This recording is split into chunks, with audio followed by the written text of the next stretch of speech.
How I got involved was back many years ago when I first started dating my husband. He was strapping for the Longreach Tigers, and I used to just go along and watch the games and just support him to be there. And then we moved to Barcaldine in end of 2002, and about 12 months later the president at the time of the Barcaldine Sandwinners approached me to be treasurer of the Sandwinners. And a couple of years ago we couldn't find a secretary, so I took on the role of secretary-treasurer. The involvement that you've got to have volunteering for those positions, I think is just great.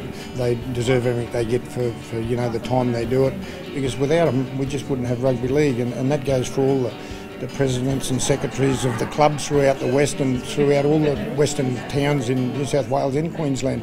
They do a great job, and it's for nothing, and they just love doing what they do, and I think that's the greatest thing about it, is these people that put their time up to make these things happen. Central West Rugby League is the governing bodies of the towns of Winton, Longreach, Ilfracombe, Barcaldine and Blackall, which is Barcaldine's probably about 6 hours drive from Rockhampton, so that's the towns that we look after. 4 hours distance between Winton and Blackall are our points there. I've just finished work for the day, and we have a Central West Rugby League executive meeting tonight in Longreach, which is about an hour's drive west of Barcaldine. I've got to have two hats on at different times, secretary, so that's taking the minutes, looking after that. I also organise to get all the media releases out and let teams know when game times are on, match officials, that sort of thing. And then the treasurer side as well, I have to have my second hat on, and I balance the books there on that side of thing to make sure we keep the money in the account and keep the things rolling out in that respect. She just does hard work. After matches there's judiciary reports if there's been anything on the weekends, letting people know who's refereeing games. It's just organising just all the day in day out stuff so games can happen on the weekend.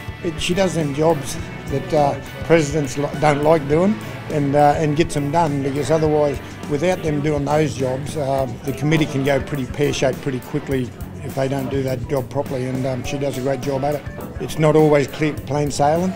There's always a bit of things go on, and they've got to take a little bit of criticism, as we all do during the game, but there's some great parts about it, and the great parts is the friendships you get over all those years being involved in clubs, and I think that's what's great about it, and she just does a terrific job. I don't do it to get the accolades, I do it because I enjoy doing it. I help them volunteering out, and just to see the guys out there playing football, and then also give them the opportunity to play rep football as well, to advance their careers if they actually want to go further as well.